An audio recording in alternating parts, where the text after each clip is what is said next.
But don't look in your rearview mirror, here comes number 8. He's a rocker and a roller and he sure knows how to shut 'em down. I guess he runs independent until my dad is back in town. Yeah, I guess he runs independent until my dad is back in town. Bad boy, stand on it, son.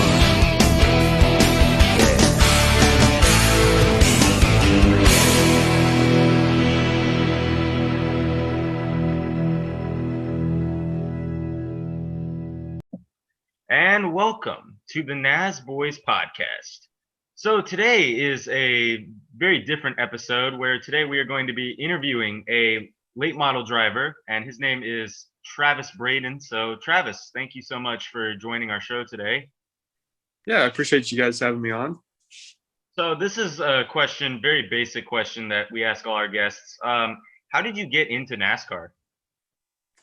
So you mean like as far as like wanting to watch it, or like the driving? How did you become a fan of NASCAR?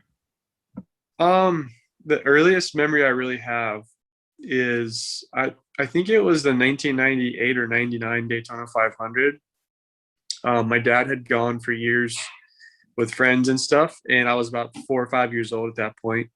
And I remember he didn't go one year, I guess, so he was watching it, and he was showing me it on TV, watching the Daytona 500, and I was like, what is this? But I was very intrigued, and I couldn't quite grasp the concept that people raced cars for a competitive sport. But I thought it was really cool. So that was really the first time I watched it. I kind of fell in love with it then. Jeff Gordon and the Rainbow Warriors were huge at the time. So at 5 years old, roughly, I fell in love with his car, and that kind of drew me in because I had someone to follow, one driver just to root for. So that's kind of how I got started, watching. I didn't really have any background, any family background or anything, but my dad just happened to turn it on one day, and that was that. Well, now that we're also talking about racing, what made you decide to, race cars? It kind of just happened, I guess. I mean, that was when I was 4 or 5 years old, so I kind of liked it a lot.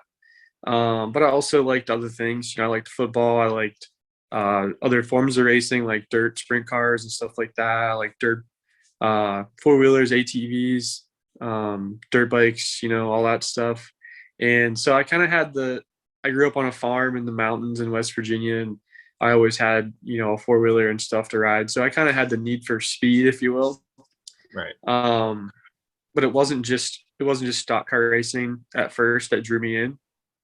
But at a certain point, my parents actually they bought me a little go-kart that there was like 2 or 3 tracks that were within an hour or so from home that we could go to. There were little, dirt tracks, basically just for go-karts. And so we just kind of started in the actual oval track racing stuff just for fun like that. That was when I was about 8 years old.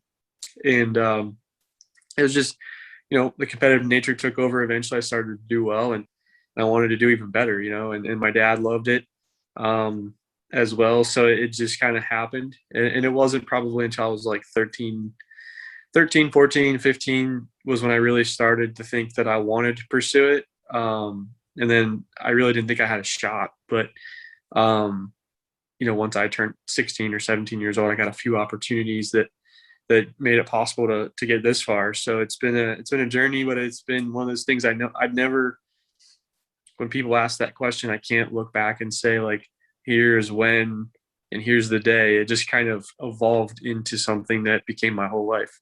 Right. I got you, man. That's really cool.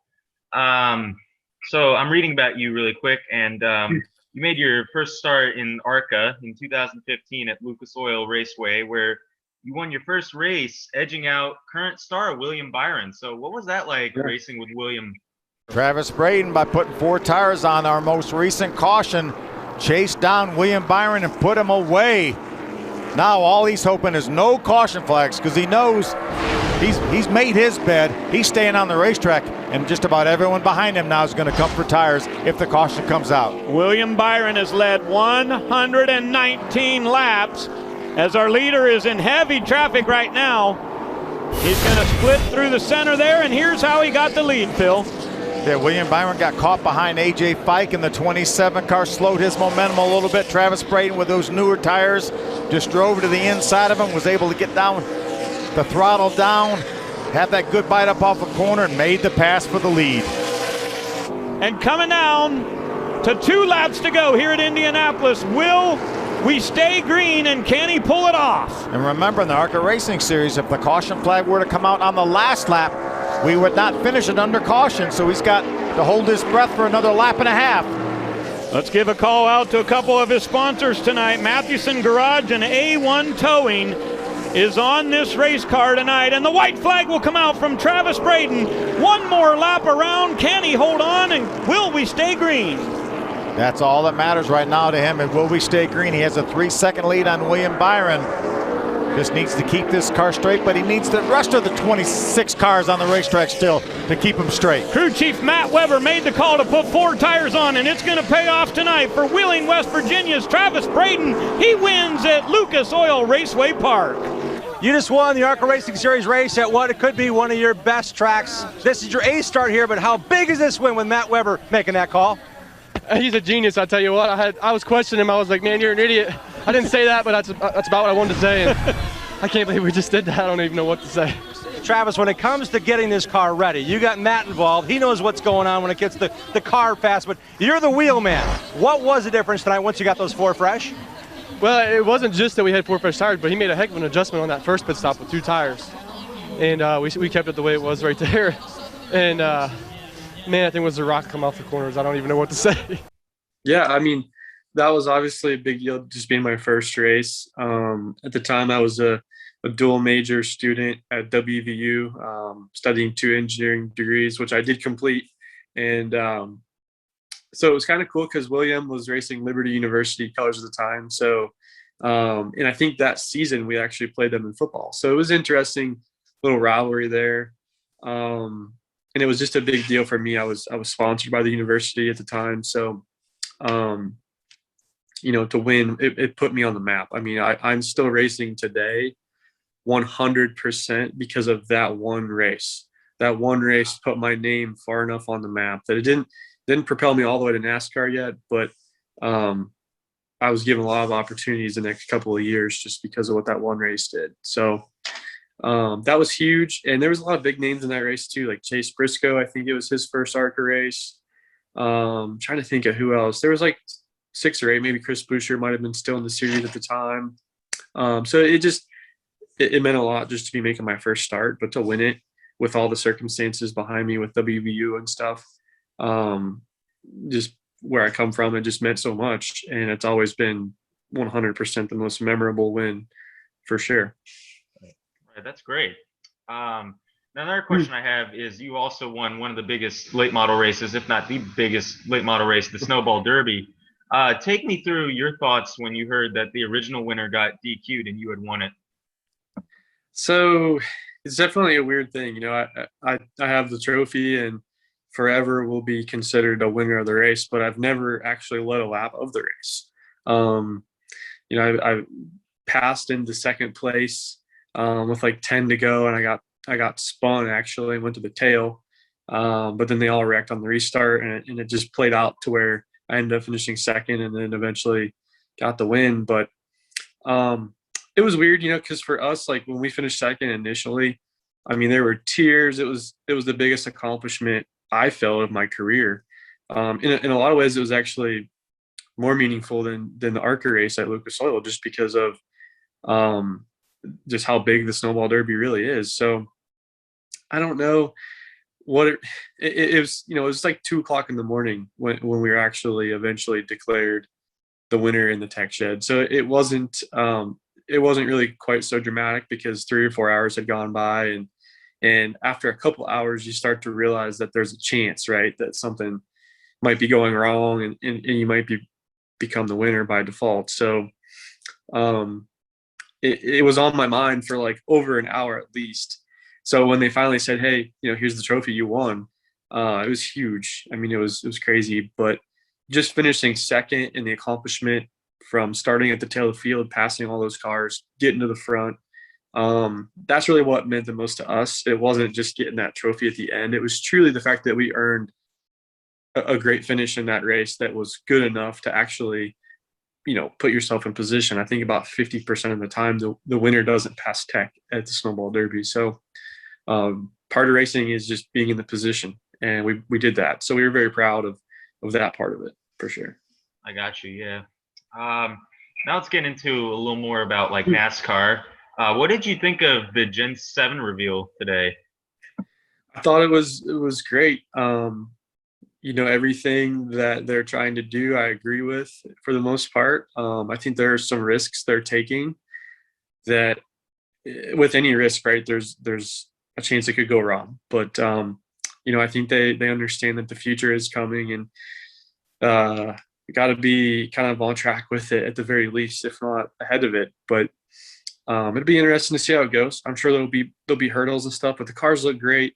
I think a lot of the concepts with shortening the rear tail and making it symmetrical, a little bit smaller spoiler, getting the splitter not sealed, all those things combined, I think are going to make a lot better opportunity for the racing to not be such a slot car race like we have right now. So that's not guaranteed though, but I hope that they've done a good job. It sounds like they focused on making sure that they've built a car that can be adjusted and be evolved without having to start from scratch again. Right. So if something does go wrong, I think they've hopefully got options and opportunities to turn this into a really good car after a year or two at the very least. Yeah, I definitely agree with you with everything that you just said. And, obviously I think the cars look very nice too.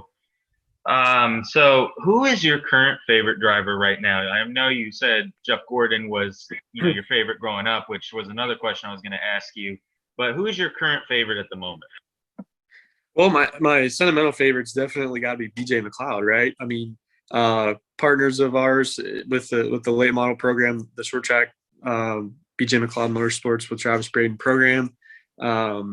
Super cool guy. Him and his wife are such nice people, and they're fun to watch, right? They're still a small team they're building. They're not going to contend for wins right now, but the process of what they're going through is fun to watch and cheer them on. So that's been fun to kind of have a little bit of a connection there this past year and watch that through the ups and downs. And, Jeff was always my driver just because I fell in love with his car as a kid. And then eventually I just became completely attached. So I guess I never really quite picked a favorite after that, right? I have a lot of respect for a number of the guys in the series, just what they've been able to accomplish. You look at guys like Kevin Harvick, right? He's mid 40s, I think now, and he can still go out there and really get the job done. And to me, that's impressive, right? The focus, he's got a family, he's got kids, been doing it for a long time. That's impressive to be able to keep up with it. And then you have some of the young guys, obviously Chase Elliott is a huge fan favorite. He's a pretty laid back guy. He's easy to root for. And, just the story there is cool. So I definitely don't root against Chase. I personally, I was honestly never really a Bubba Wallace fan, but at the same time, I'm really rooting for him and that team. That's really cool to watch develop. And I think that Bubba is becoming, a really someone that's going to be around for a long time and then starting to really understand the business of this. And so I don't know, there's so many great drivers and great storylines. It's been fun to just kind of, since Jeff retired, just kind of watch the whole race, not just one guy. Yeah, I got you. I agree definitely with Kevin Harvick and Chase Elliott. I think that those guys are pretty good. Bubba, I really got to see a little more of to really tell how I feel about his driving because, he's still got to get used to the hurdles with 23XI right now. And with BJ, how did you guys get started working together exactly? It's kind of a funny story, really. My girlfriend and I, her name's Jess, when we moved here a little over a year ago, about the first couple of months of 2020, we were still kind of really focused on the late model stuff, really busy with that, but trying to find a home here, right? And so in some future paths to a career in Charlotte. And so really, I forget when it was definitely at least in the fall, if not the winter. we met with BJ and his wife Jessica, and we were talking about, what opportunities might be there with his Xfinity program for me if I had a sponsor to run a race or two.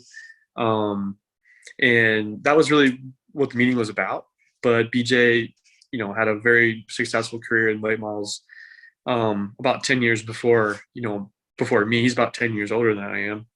And there's a lot of similarities. I think we might not look similar, but there's a lot of similarities in our personalities, and our careers 100% are very similar. So we clicked just kind of talking about it.